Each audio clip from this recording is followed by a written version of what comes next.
And I'm looking in the mirror, and I see behind me this woman under the dryer. And every time she looked up, every time I looked up, she was looking at me, just looking me in the eye. And I didn't know who she was, and I said, she said, somebody give me a pen, give me a pencil, I have a prophecy. March 27, 1975, she said, boy, you are going to travel the world and speak to millions of people. Now, mind you, I was flunked out of college.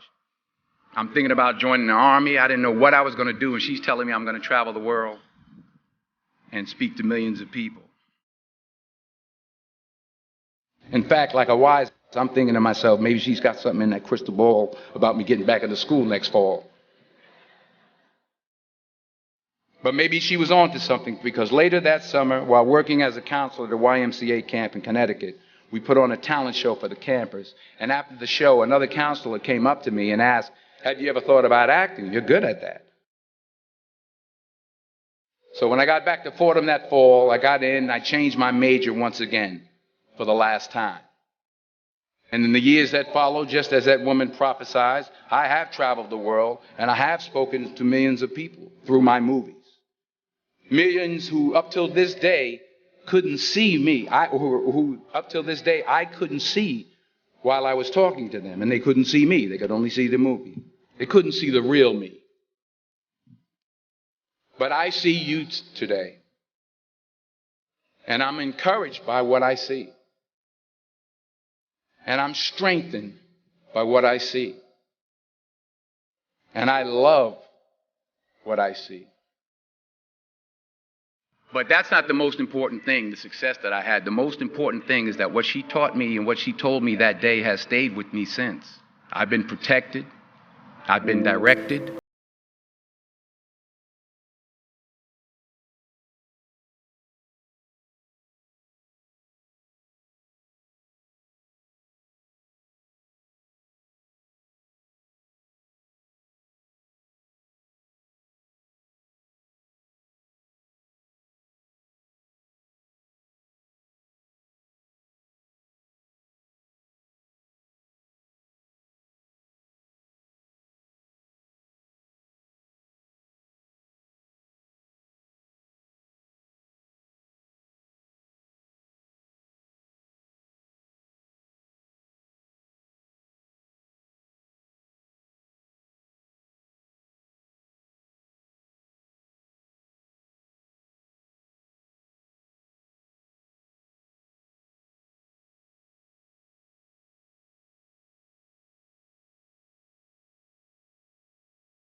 One step closer to success.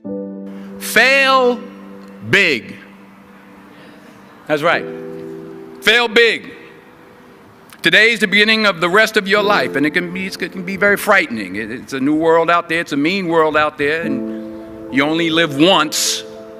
So do what you feel passionate about. Take chances professionally. Don't be afraid to fail. There's an old IQ test, was 9 dots, and you had to draw 5 lines with a pencil within these 9 dots without lifting the pencil.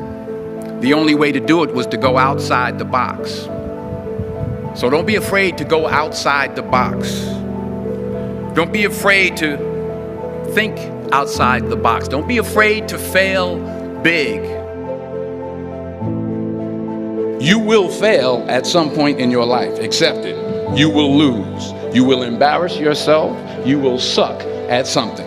There's no doubt about it. And I know that's probably not a traditional message for a graduation ceremony, but hey, I'm telling you, embrace it, because it's inevitable. In the acting business, you fail all the time. Early on in my career, I auditioned for a part in a Broadway musical. Perfect role for me, I thought, except for the fact that I can't sing. So I'm in the wings, I'm about to go on stage, but the guy in front of me, he's singing like Pavarotti. He's just, and he's just going on and on and on. And I'm just shrinking, I'm getting smaller and smaller. So they say, oh, thank you very much, and you'll be hearing from us. So I come out with my little sheet music, and it was Just My Imagination by the Temptations. That's what I came up with. So I hand it to the accompanist, and she looks at it and looks at me and looks out at the director and was like, all right. So I start, you know, I'm going to sing. I'm like, it's just my imagination once again, and they're coming away with me. And I'm not saying anything, so I'm thinking I'm getting better. So I just start getting into it. It was just my imagination. Running. They say, oh, yeah, thank you very much, Mr. Washington. Thank you. So I assumed I didn't get the job. But the next part of the audition, he called me back. The next part of the audition is the acting part of the audition. So I'm like, hey, okay, maybe I can't sing, but I know I can act. So they pair me with this guy, and again, I didn't know about musical theater. And musical theater is big, so they can reach everyone all the way in the back of the stadium. And I'm more from a realistic, naturalistic kind of acting where you actually talk to the person next to you. So I don't know what my line was. My line was, well, hand me the cup. And his line was, well, I will hand you the cup, my dear. The cup will be there to be handed to you. And I said, oh, okay. Well, should I give you the cup back? Oh, yes, you should give it back to me, because you know that is my cup and it should be given back to me. I didn't get the job. But here's the thing. I didn't quit. I didn't fall back. I walked out of there to prepare for the next audition, and the next audition, and the next audition. I prayed. I prayed. And I prayed. But I continued to fail and fail and fail. But it didn't matter, because you know what? There's an old saying, you hang around the barbershop long enough, sooner or later you're going to get a haircut. So you will catch a break, and I did catch a break. Last year, I did a play called Fences on Broadway. Someone talked about it. Won the Tony Award. And I didn't have to sing, by the way. But here's the kicker. It was at the Court Theater. It was at the same theater that I failed that first audition 30 years prior. The point is, every graduate here today has the training and the talent to succeed. But do you have the guts to fail? Because taking risk is not just about going for a job. It's also about knowing what you know and what you don't know. It's about being open to people and to ideas. In the course of the film, the character I play begins to take small steps, small risks. He very, very, very slowly begins to overcome his fears.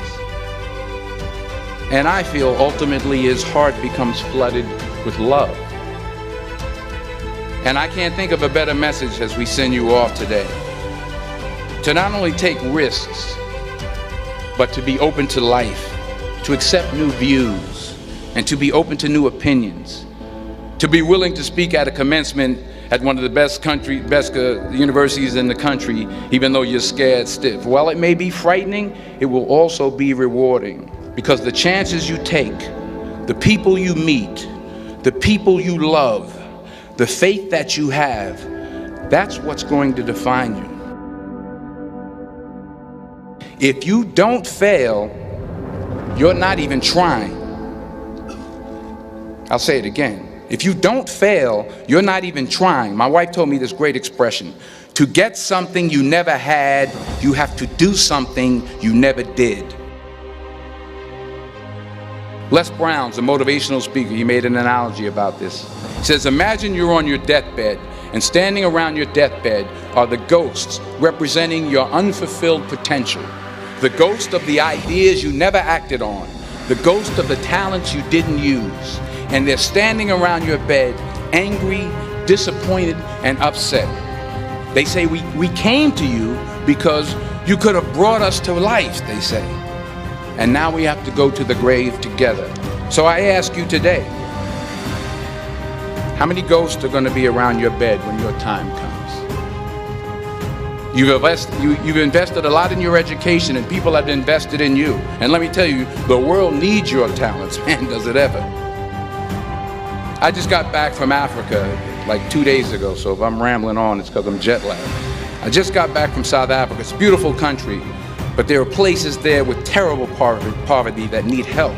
And Africa is just the tip of the iceberg. The Middle East needs your help. Japan needs your help. Alabama needs your help. Tennessee needs your help. Louisiana needs your help. Philadelphia needs your help. The world needs a lot, and we need it from you. We really do. We need it from you young people. I mean, I'm not speaking for the rest of us up here, but I know I'm getting a little grayer. We need it from you, the young people. So you got to get out there. You got to give it everything you got, whether it's your time, your talent, your prayers, or your treasures. Because remember this, you will never see a U-Haul behind a hearse. I'll say it again. You will never see a U-Haul behind a hearse.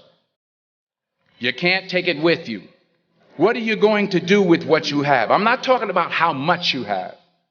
Some of you are business majors. Some of you are theologians, nurses, sociologists. Some of you have money. Some of you have patience. Some of you have kindness. Some of you have love. Some of you have the gift of long suffering. Whatever it is, whatever your gift is, what are you going to do with what you have? Dream big. But remember, dreams without goals are just dreams. And they ultimately fuel disappointment. So have dreams, but have goals. Life goals, yearly goals, monthly goals, daily goals. I try to give myself a goal every day. Sometimes it's just to not curse somebody out. Simple goals, but have goals. And understand that to achieve these goals, you must apply discipline and consistency. Without commitment, you'll never start. But more importantly, without consistency, you'll never finish. In order to achieve your goals, you must apply discipline, which you have already done, and consistency every day, not just on Tuesday and miss a few days. You have to work at it every day. You have to plan every day. You've heard the saying, we don't plan to fail, we fail to plan. It's not easy. If it was easy, there'd be no Kerry Washington. If it was easy, there'd be no Taraji Henson, P. Henson. If it were easy, there'd be no Octavia Spencer. But not only that, if it were easy, there'd be no Viola Davis. If it were easy, there'd be no Michael T. Williamson, no Stephen McKinley Henderson, no Russell Hornsby. If it were easy, there'd be no Denzel Washington. Hard work works. Working really hard is what successful people do. And in this text tweet, twerk world that you've grown up in, remember, just because you're doing a lot more doesn't mean you're getting a lot more done. Remember that. Just because you're doing a lot more doesn't mean you're getting a lot more done. Don't confuse movement with progress. My mother told me, she said, yeah, because you can run in place all the time and never get anywhere. So continue to strive, continue to have goals, continue to progress. We all have different talents. Some of you will be doctors, some lawyers, some scientists, some educators, some nurses, some teachers. Yeah, okay. Some preachers. The most selfish thing you can do in this world is help someone else. Why is it selfish? Because the gratification, the goodness that comes to you, the good feeling that I get from helping others, nothing's better than that. Well, one or two things, but nothing's better than that. Not jewelry, not big house I have, not the cars, but it's the joy. That's where the joy is in helping others. That's where the success is in helping others. The most important person in my life, 40 years of sacrifice, 40 years of forgiveness. She taught me about faith, spirituality, love, real love, unwavering love, in spite of myself. I would not be alive without Pauletta Washington. I wouldn't be alive.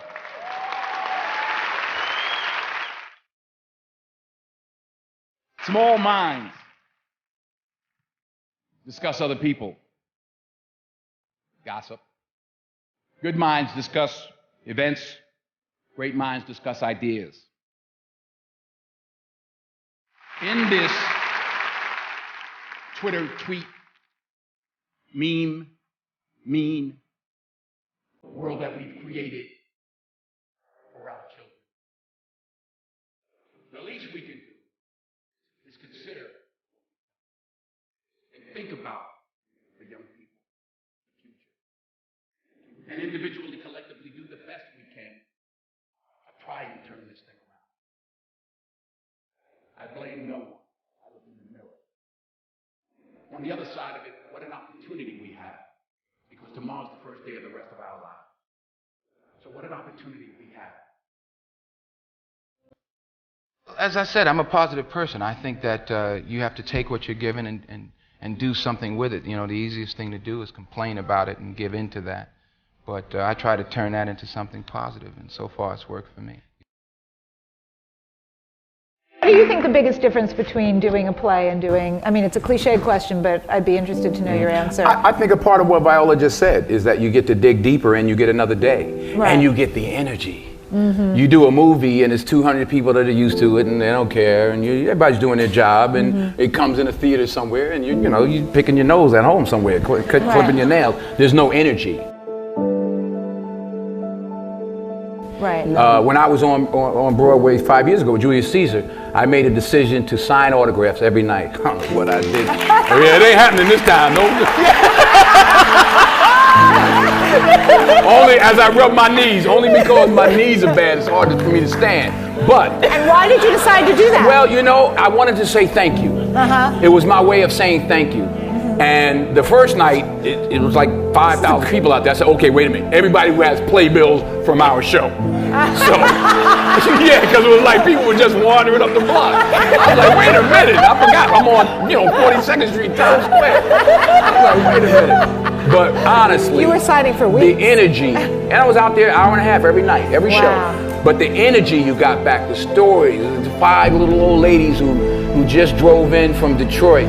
And I'm like, well, what y'all doing tonight? They said, we're getting back in the car, baby. We got to go back tonight. And, a little 84-year-old lady was like, baby, if I was 3 years younger. Oh, true story. True story. Then we had, and I say this also, Because I hope it happens with this play. We had some high schools come. We had one school from somewhere, I forgot where, and they were doing Julius Caesar. And some young kid was like, well, you know, my Brutus is a bit different. He's more the classic stoic. But it was great to engage and exchange with these young people. There was an energy. I got more from it than I gave to the people that I signed for. That's, you know, you don't get that. You know, the odd thing about success in film is the budgets get bigger, you make more money, but they become more formulaic. So you don't get the opportunity. So God willing, if I stay around long enough, this is what I'm going to be doing. You know, you're always affected by opinion, but the more opinions there are of you, of me, the less I look at them, because I just can't live my life based upon what other people think about me. So I can't concern myself too much with what other people think. You know, it's just not healthy. I don't think I could continue to do what I do if I was constantly worrying about what somebody thought about it. I pray that you put your slippers way under the bed tonight, so that when you wake up in the morning, you have to get on your knees to reach them. And while you're down there, say thank you for grace. Thank you for mercy. Thank you for understanding. Thank you for wisdom. Thank you for parents. Thank you for love. Thank you for kindness. Thank you for humility. Thank you for peace. Thank you for prosperity. Say thank you in advance for what's already yours. It's how I live my life. That's why I am, one of the reasons why I am today. Say thank you in advance for what is already yours. True desire in the heart for anything good is God's proof to you, sent beforehand to indicate that it's yours already. I'll say it again. True desire in the heart, that itch that you have, whatever it is you want to do, that thing that you want to do to help others and to grow and to make money, that desire, that itch, that's God's proof to you, sent beforehand already to indicate that it's yours. And anything you want good, you can have. So claim it. Work hard to get it. When you get it, reach back. Pull someone else up. Each one, teach one. Don't just aspire to make a living.